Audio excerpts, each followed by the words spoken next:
Hello everyone, welcome back to another video. In this video, we will start taking a look at some sums related to center of mass. The first question is, distance of the center of mass of a solid cone from the base is dash. There are three standard results that we must remember. The center of mass for a cone is h by 4, that is height of the cone divided by 4.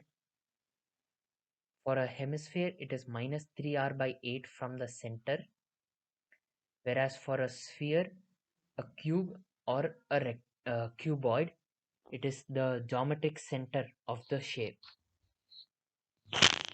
The second question is, two point masses 36 grams and 72 grams are located at coordinates 2 centimeter and 5 centimeter. The y coordinate of both the points is 0. We need to find the coordinate of the center of mass. We know the formula for x coordinate of center of mass. It is the product of the mass and x coordinates for all the mass points given. So we get m1 x1 plus m2 x2 divided by sum of masses, that is m1 plus m2. Here m1 is 36 grams and m2 72 grams. X1 is 2 centimeter and x2 is 5 centimeter and x1 is 2 centimeter. Now we get this value simplified to be 4 centimeters, and since the y coordinate for both the points is 0, we get the y coordinate of center of mass also to be 0. Thus COM equal to 4, 0. That is option A. Now the third question, it is given that an infinite number of bricks are placed one over the other as shown. Each of the brick has a length and breadth half of the lower brick, and hence the mass will keep decreasing by 4. That is, each brick is 1/4 the lower brick's mass. Now A is the initial length of the brick, hence it becomes A by 2, A by 4 and so on. Now we know that uh, they have asked only the x coordinate of the center of mass of system, so we need to consider only A, and we don't need the value of B in this equation. We use the formula again, XCOM equal to sum of all masses multiplied by the lengths, whereas I ranges from 1 to n. 1 is the lower block, 2 is the block above that, and so on.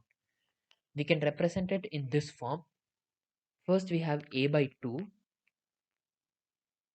for the XCOM, because it will be located at the exact center.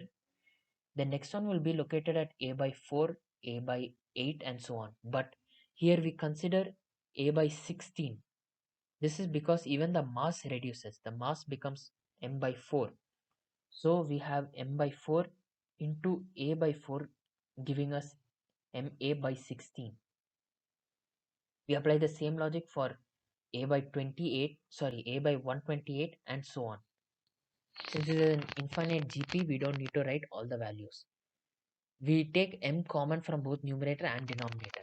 The mass is 1 by 4, 1 by 16 and so on, because it reduces to 1/4 each time we move up a brick.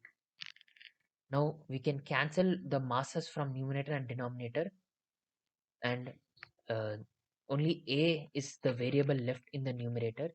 We take 1 by 2 common from the bracket, we get 1 plus 1 by 8 plus 1 by 64, and this numerator basically is a GP in which A equal to 1 and the common difference equal to, ratio equal to 1 by 8. Whereas the denominator is a GP in which A equal to 1 and R equal to 1 by 4. We know that sum of an infinite GP, or we can say summation of Ti equal to I from 1 to infinity equal to A by 1 minus R. And we apply that formula in both these cases. We get 1 divided by 1 minus 1 by 4. And when we do the same for the numerator, we get the value as 8 by 7. A by 2 is already taken out common, and when we cancel the common factors, we get the final coordinate for x coordinate for the center of mass as 3A by 7, which is option C. Now why we have chosen minus 3A by 7 is because the origin is located to the right of the center of mass. If the origin was here, then the value would change to 4a/7, but since it is to the right, we have to take a negative value. In the fourth question, they have asked the value for the coordinates of center of mass when they cut out an equilateral triangle of side √3r. Now we can notice that even if you look at it at this angle, this angle, this angle, the figure is the same, which means that it is symmetrical. For a symmetrical figure or a symmetrical object, the center of mass is always located at the geometric center around here. And we know that the radius of the circle is r, so the geometric center will be located at r comma 0. The y coordinate of the center of mass is 0 because it is located on the uh, y axis. Sorry, the x coordinate is 0 because it is located on y axis. In the fifth question, it is given that a hemisphere and a solid cone of same density have a common base, which means that they are joined in this manner. This is their common base. Now we know that density equal to mass by volume, so we apply the formula for mass as density into volume. We know that volume of a cone, V cone, equal to 1/3 pi r square h, whereas volume of a hemisphere is half the volume of a sphere, thus it will be 2/3 pi r cube. When we substitute these values, we get the mass as rho 1/3 pi r square h, where rho is the density, and for hemisphere we have the mass equal to 2 rho by 3 pi r cube. Again, we use the formula for YCOM as sum of all product of mass and y coordinates of their center of mass divided by the sum of all masses. We know, as we have checked before, the center of mass of a cone is at a distance of h/4 from the base, and center of mass for a hemisphere is minus 3r/8. If we consider the upper base as the x-axis and the hemisphere is going downwards,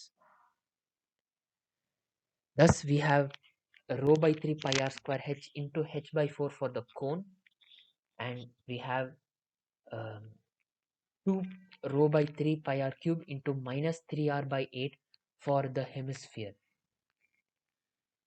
This is for h and this is for c. And the sum of the masses, we can take pi rho r square by 3 common, and in brackets we get h plus 2r.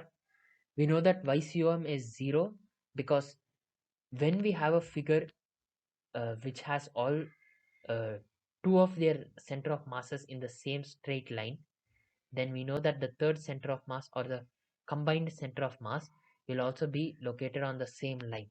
If we consider this common line as the y-axis, then we can consider y coordinate for center of mass equal to 0. The denominator obviously we can neglect. Thus in the numerator we have h square by 4 minus 3r square by 4 equal to 0. We multiply both sides by 4, we get h square minus 3r square equal to 0, or h square equal to 3r square. We take r square to the denominator and we take root on both sides. We get h by r equal to √3. This is option A. In the sixth question, it is told that a disc of diameter r, that is radius r by 2, is cut out from a metal disc of radius r. We have A1 equal to pi r square. The bigger sphere is 1 and the smaller sphere is 2, or disc is 2. Now we have the areas as pi r square and pi by 4 r square. XCOM equal to 0 minus A2 x2.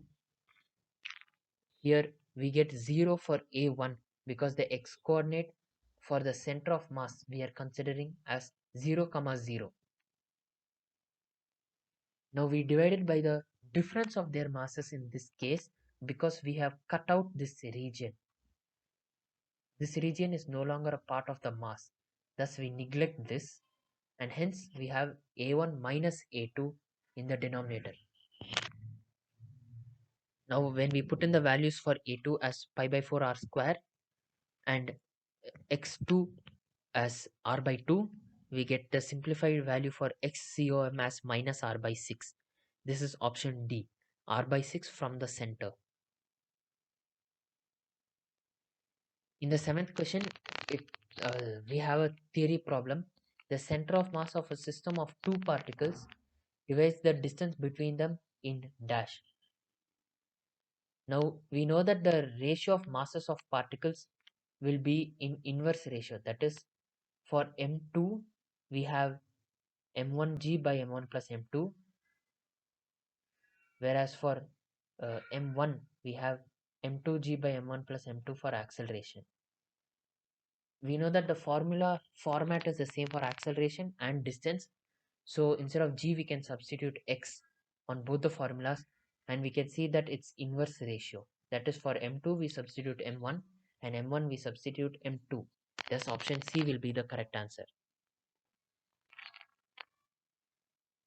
In the next question, we have the given figure where half the distance of the half the side of the cube is a by 2.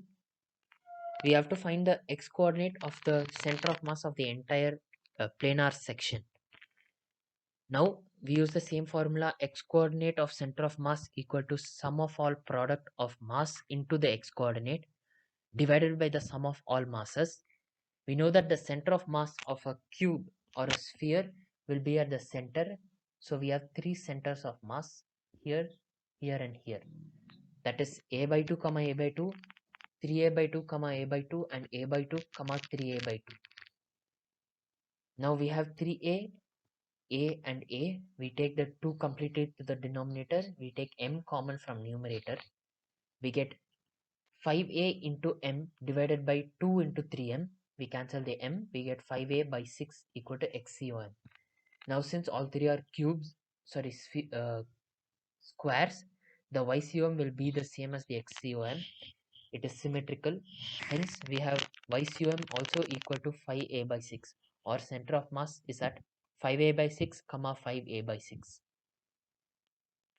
Now in this question, each brick is displaced at L by 10 with respect to the one in contact with it. Each brick is of length L and this point is given as the origin. We have to find the x coordinate of the center of mass of the entire uh, system. We know that there are total of 7 centers of mass if we take each brick individually. This is equal to L by 2. This point is L by 2 plus L by 10 since it moves by a distance of L by 10. This part. And this will be L by 2 plus 2L by 10 and so on. We know that this brick is the same as this brick, the center of mass. This brick has same center of mass as this brick, and finally this brick will have the same center of mass as this brick. Thus we take 6L by 10, 7L by 10 and 5L by 10 common. This becomes 5L by 10, 6L by 10 and 7L by 10. The middle brick will be equal to 8L by 10. Hence we just add that separately, and the full thing is multiplied by M, capital M, because all the bricks are homogeneous, which means they have the same mass. Now in the denominator, obviously we have to divide by the sum of all masses. There are 7 bricks of mass capital M each, so we have divided by 7M. Now we take L by 10 common, M common from numerator and denominator, and 1 by 7 separately. When we cancel out the common factors and add the numbers, we get xcom equal to 22L by 35 from the origin. The last question for this video, a disk of radius r is put over another disk of radius 2r of same thickness and density. The periphery is touch. We need to find the center of mass of the system. Now in our previous question, we had cut out a sphere of radius r by 2 from a bigger sphere of radius r. That's why we had a1 minus a2 in the denominator, but in this case we are putting a new sphere of radius r over a sphere of radius 2r. Thus, in the denominator, we have a1 plus a2 instead of a1 minus a2. And when we substitute the values, we get center of mass is at r divided by 5 from the center of the large disk. That is, this point is 0, 0. That's it for this video. Let us continue with some more sums in the next video. Thanks for watching.